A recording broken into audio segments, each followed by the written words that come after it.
Hello, I'm Bob Wilhelm and I'm a storyteller. Today's story is for the fifth Sunday in Lent. It's also a story connected with the Gospel of John, which can be used for the ritual in the Christian initiation of adults during the Lenten season, and that is the third scrutiny.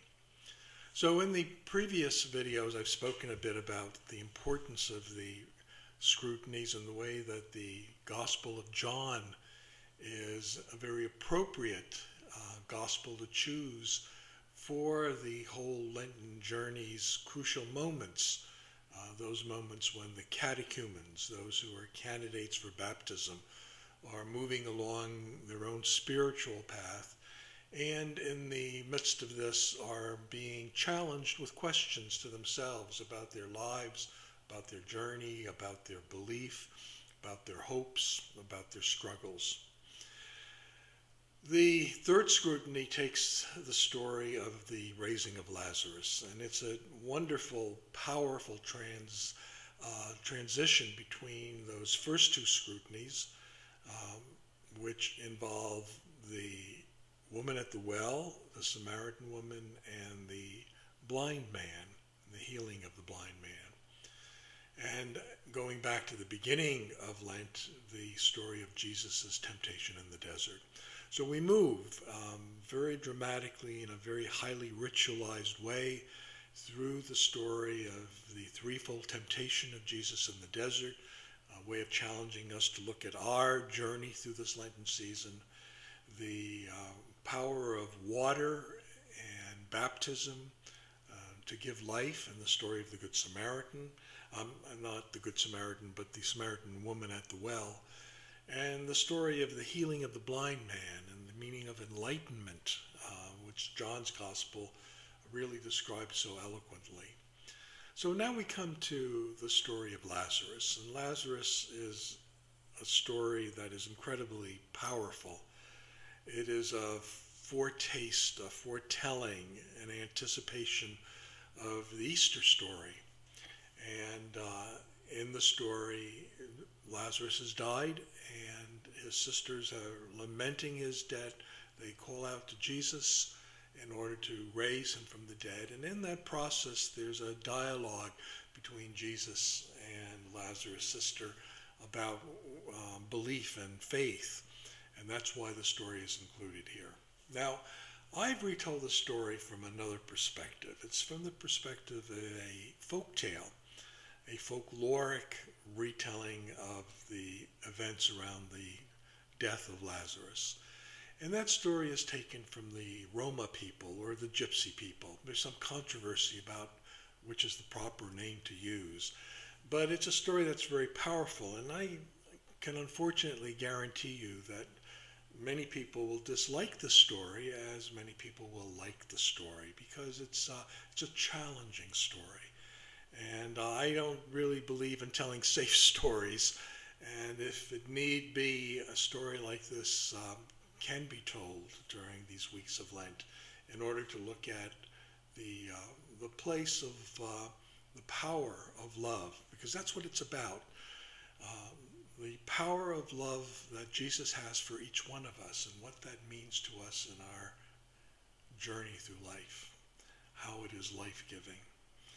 And it's a story about how when even those who we think we can trust the most, who seem to be closest to us, when they fail us, we still can be confident that the Lord is with us.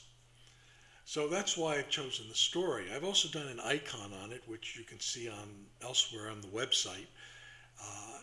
And the icon is explained in the video there in some detail, but I wanted to show you the icon here because it is based on the story that I tell for this Sunday.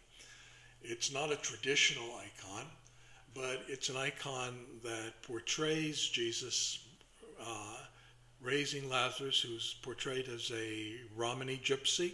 His sisters are gypsy ladies in the front, and he is laid out in the story, not in a tomb in the way that we would understand the historical circumstances in Jerusalem, in Israel and Palestine, where that was the ritual for a person who had died.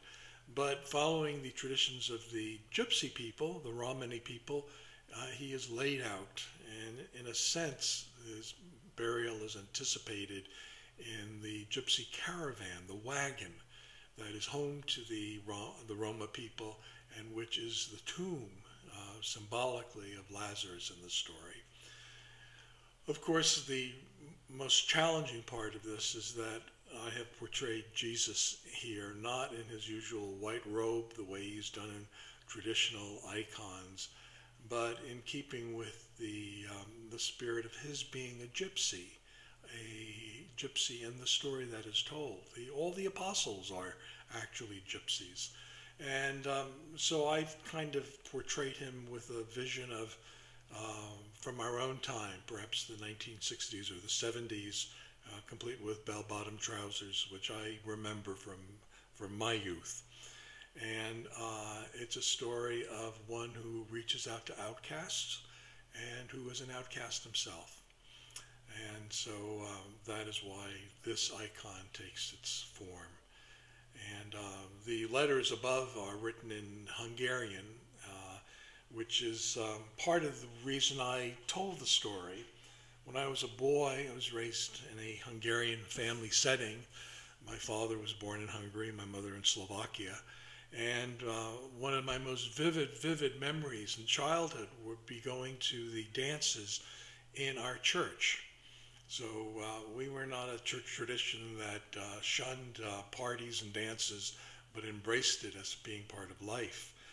And in these dinners, which were wonderful indoor picnics, this is in New York City on the east side, very urban, wonderful celebrations, people at long tables with wine and good, rich Hungarian food, tasty food and pastries. And there was always the music. The music was generally done by Hungarian gypsies.